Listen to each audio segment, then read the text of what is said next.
Taxes. Let's talk a little bit about taxes, whether it's the city of New York, whether it's the state of New York, whether it's the federal government.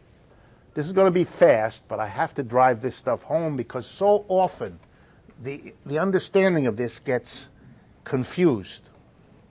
Okay, first, the federal government. The federal government of the United States basically has two ways that it raises most of the money. It's not complicated. One thing is an income tax. You all know that. The money is withheld from your checks. Income tax. And the second thing is what's called a payroll tax. That's also withheld from your check. It's a separate category on your check, but it's withheld. The income tax is exactly what it says. It taxes your income depending on how much income you get. The first 10,000 are taxed at one rate, the next 10,000 are taxed at a slightly higher rate, and so on. The top rate in the income tax, by the way, it's about 50-50. About half the money the government gets comes from the income tax, and half the government gets is from the payroll tax, roughly. The income tax is progressive. The higher your income, the higher the percentage of it you pay. So those who get more pay a higher percentage. In the 1950s and 60s, the top rate that the richest people paid was 91%. That means for every dollar over around, I don't know, 100,000, every dollar you earned over 100,000 in the 50s and 60s, you had to give Uncle Sam 91 cents, and you got to keep 10. Republicans did that, and Democrats. Kennedy did it, Eisenhower did it, they all did it. And the Congress voted for it. Why? Because we had been through a Great Depression and a war, and everybody should help rebuild our economy. The rich should pay what they're capable of. That's what they all said. Republicans, too. 91% in the 50s and 60s. 70% in the 1970s. What's the top rate today? 39.6%. Do you understand? The income tax has come down for rich people drastically in the last 30 or 40 years. They have had a dramatic tax cut. You haven't. They have. You haven't. The government doesn't have enough money to spend because it doesn't tax rich people the way it used to. If it did, it would. But it didn't, so it doesn't, and you can't. See, that's how it works. That's for half. What's the other half of the federal government's money? The payroll tax. Let's look at that. The payroll tax pays for Social Security, Medicare. Those are the two things. Money is withheld from your paycheck, and your employer matches that amount, dollar for dollar, and it goes into an account that's basically a governmental pension. But you pay in, and when your union or whoever you negotiate, however your salary is determined, the employer figures that out. That's part of what he knows is his cost of employing you. His part of putting into that account, plus withholding from your pay an equivalent amount. That's how it's done. How is the payroll tax organized? Is it progressive like the income tax? No, it's not progressive. It is the opposite, called regressive. What does that mean? The higher your income, ready, the less of a percentage you pay. Here's how it works. For the first $113,000 that you earn, everybody pays the same. Do that again. Everybody, if you earn $10,000 or $50 or $80 or $113, you pay the same percentage for your payroll tax. On every dollar over $113,000 a year that you earn, your payroll tax is zero, nada, zilch, nothing. So if you earn $1 million, you pay the same payroll tax as a person who earns $113,000. You with me? In other words, the richer you are, the smaller the percentage you pay to the pay. It is the opposite of progressive. Is that necessary? No. Is that arrangement written in the Bible? No. In the Quran? No. Nowhere. That's just a decision of politicians. Could it be otherwise? Of course. Let me give you some examples. The payroll tax does not apply to your non-labor income, just to your wage and salary. So, for example, if you get millions of dollars in interest because you have money that you lend, how much payroll tax do you pay on the interest? Nothing. If you get a lot of dividends, how much payroll tax on that? Nothing. Get a lot of rent? Nothing. You with me? Who gets the bulk of income from interest, dividends, and rent? You guessed it. Rich people, who therefore don't pay anything on the payroll tax. Does it have to be that way? No. You want to solve Social Security problem in 5 minutes? Apply it to the income from dividends, interest, and rent. Here's another suggestion. Why stop at 113? Keep right on going. Why don't you go forever? How you earn 30 million? Or you're like Bill Gates, you earn billions? Good. Good. You get to pay a lot. No higher percentage than anybody else. So a poor person living in I don't know where pays the same percentage as Bill Gates if he had to pay on all of his income. But we don't ask that. Why not? Because Bill Gates doesn't want to. That's about it. And people like him don't. That's how we organize our taxes. There's a problem in Social Security and Medicare? You got to be kidding. There's no problem. We don't tax all kinds of people in all kinds of ways. That's why there's not enough money. But it's not that there isn't the money there. It's true, if we tax them, then the Paul Newman Daytona watch might have to go for just $200,000 instead of 1.1 million. It's true. They couldn't bid the way they did before because they'd be funding, I don't know, 1 million older folks. Well, that's clear. We don't want 1 million older folks. We want Christie's to be in that elegant building where they are located. State level. How do states raise money? Well, one of the most interesting things that states do that neither the federal government nor most cities do is they have an expenditure tax, usually called a sales tax. You all know that. You here live in New York City, which is unusual because you pay a state sales tax and on top of it a city sales tax. But the overwhelming majority of cities in America do not have their own sales tax. So most states in the United States, you pay just a sales tax. But a sales tax is also regressive. Why? Because John D. Rockefeller, who rushes into TJ Maxx on sale day in the basement and wrestles other people for the same pair of underpants, when he gets it and you lose it, he has to pay the same sales tax you do. In other words, his 18 cents on that $2 pair, you know, he pays the same sales tax you do. It does not make any discrimination according to your ability to pay, the way an income tax does. It's regressive. The same tax for a rich person is inconsequential, and for a poor person is massive. So a sales tax is not geared to taking from people according to their capacity to pay. The very principle that governs the income tax is excluded when it comes to the states. That's why the more progressive states do have not only a sales tax, but also an income tax to try to offset that a little. And now we come to the last one, and then we're done for today. The property tax. We have a very peculiar country because the federal government relies on income and payroll tax, state governments particularly on sales taxes. Of course, the state governments also have all those fees. Those are regressive too. So if you're a millionaire, you pay the same for your driving license as if you're a poor person. Very interesting idea. Why? Why? Pay the same rate if you have a Maserati as if you have, a 10-year-old Datsun, etc., etc. Same rate. Does it have to be that way? No, of course not. Could be progressive. Out of the question.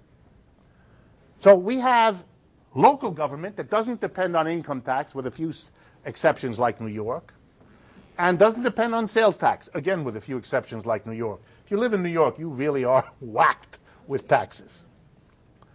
But then again, you have New York. What do most localities depend on? The property tax. Very interesting. Here we're not taxing income, that is, the government isn't taxing the money that comes into you the way the federal government does. It gets you when you get your check, the money's pulled out. Your income is taxed. In the case of the sales, it's not your income that's taxed, it's your act of spending the income that gets taxed. That's why it's so wonderful for rich people, because if you're rich enough, you don't spend all your income. You save it. And when you save it, you don't have to pay a sales tax because you're not spending it. Poor people have to spend all their money and get hit with the sales tax. Sales tax is a very unfair tax. But the property tax beats them all. How does it work? In every city and town, there's a tax assessor's office. Look in your local community, you'll find it in your city hall.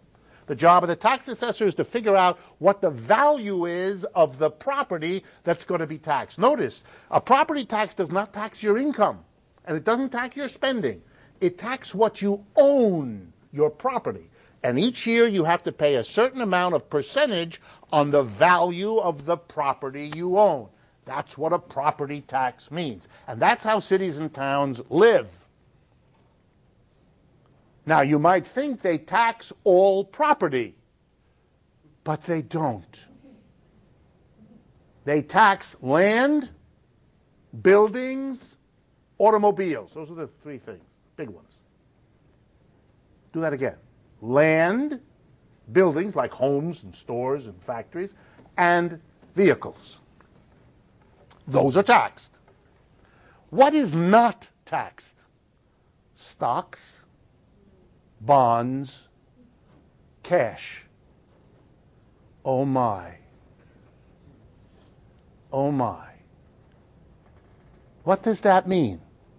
It means a fundamental indecency is performed on you, and you're not even aware of it. Most Americans have no property, taxable property. They live in a rented apartment. They don't own the land. They don't own the building. They don't have a car. That's it. They don't directly pay a property tax. Those Americans who have a little bit of property have a car, and if you have a little bit more, a home, a condo, a co-op, a self-standing house. So you get to pay tax on the car and the house. Only a tiny fraction of Americans have an appreciable amount of property in the form of stocks and bonds. Who are they? They have a technical name, the rich. And on their property, get ready now, there is no property tax. Do you understand? Nobody taxes the value of the property in stocks and bonds. If I have a $100,000 house anywhere, I pay a property tax on that house to the community in which the house is located. If I sell the house and use the $100,000 and buy $100,000 worth of stock, I have the same property, but my property tax bill is zero. Nobody taxes that. Why? Is that written in the Bible? No. In the Quran? No. No place is it written. Indeed, early in American history, one of the few kinds of property that was taxed in many of the colonial states were stocks and bonds. So we even have the precedent in the United States to do it. First tax ever levied in Connecticut was on bonds in a canal connecting New Haven and Hartford.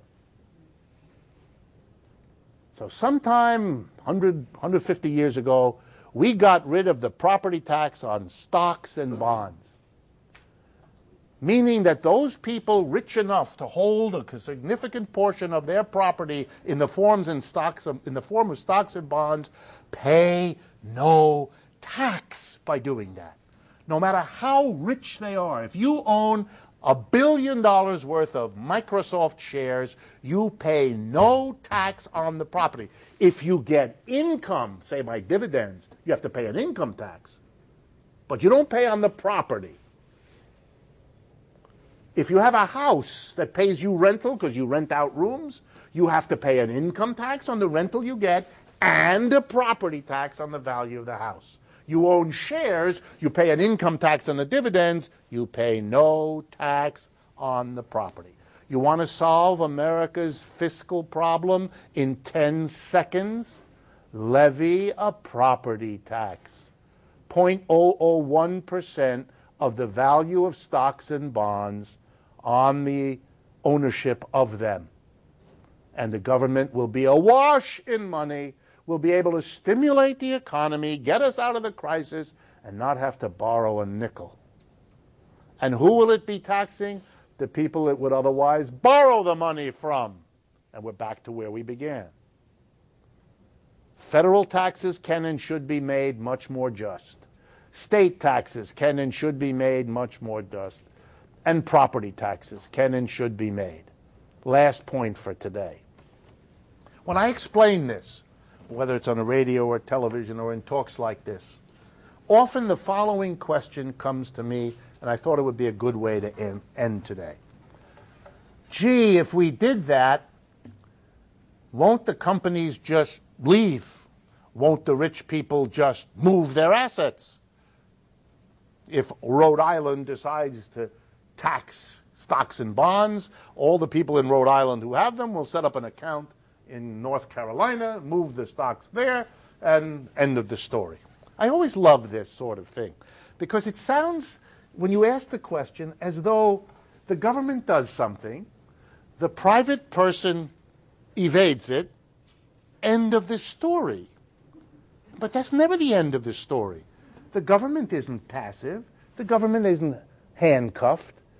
If you try to cheat the government out of what it wants, the government has an extraordinary array of mechanisms to get at you. So what do you mean you will leave Rhode Island and go to North Carolina? No problem. We'll make the property tax on stocks and bonds a federal law. You can go to any state you want. You're liable. We'll leave the country. Oh, you will you?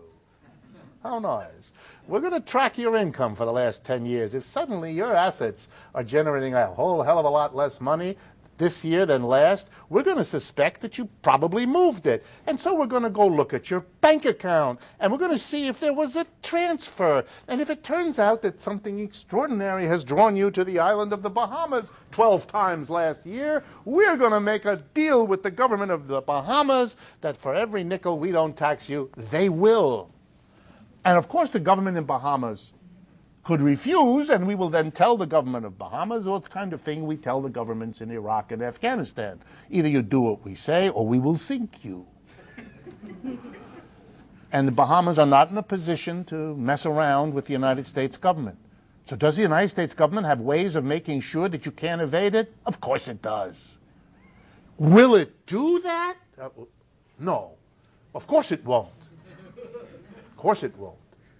But that's for the same reason that the tax system looks the way I just described it to you. That is the problem, and an organized mass of people would be able to make sure that none of it. But don't ever believe that there's a technical difficulty in the government going and finding the money. That's not a problem. The worst that you could say is it'll take a little time because people are ingenious in hiding their money. For many years, people hid money in Switzerland. And then a few years ago, for a whole host of reasons, the United States and Switzerland sat down, and the United States said to Switzerland, this has got to stop. And the Swiss said, no, no, no, we've been this way for 400 years. And the United States said, this has got to stop. No, no, it stopped. It stopped. You can't do it anymore. You can't hide your accounts in Switzerland. You can't do it. Can't do it. And you think, do you think that the Cayman Islands or Luxembourg or Cyprus or all the other places where these games are played, that the governments don't know? They all know. Could they do something? Of course they could do something. Of course they could do something. Much more money is involved in this game than anything that the pirates in Somalia are doing. We make a big deal about the pirates in Somalia. Those are pikers by comparison to what we're talking about. Every major international bank, I believe without exception, has either been or is in the process of being approached by the United States government to pay huge fines over the last year and a half. I'm talking Chase Manhattan, First Citibank, HSBC, all of them. They're paying for fees they charge beyond what they should have, for manipulating the interest rates, LIBOR in England, for now manipulating the foreign exchange markets. They just come into trouble with that, for money laundering, for all of it.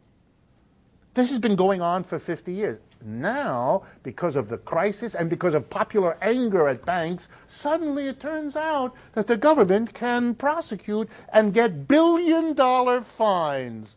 Gee, imagine that. And if the government wanted to make sure that nobody evades their share of taxes, you don't think it could do it? You don't understand.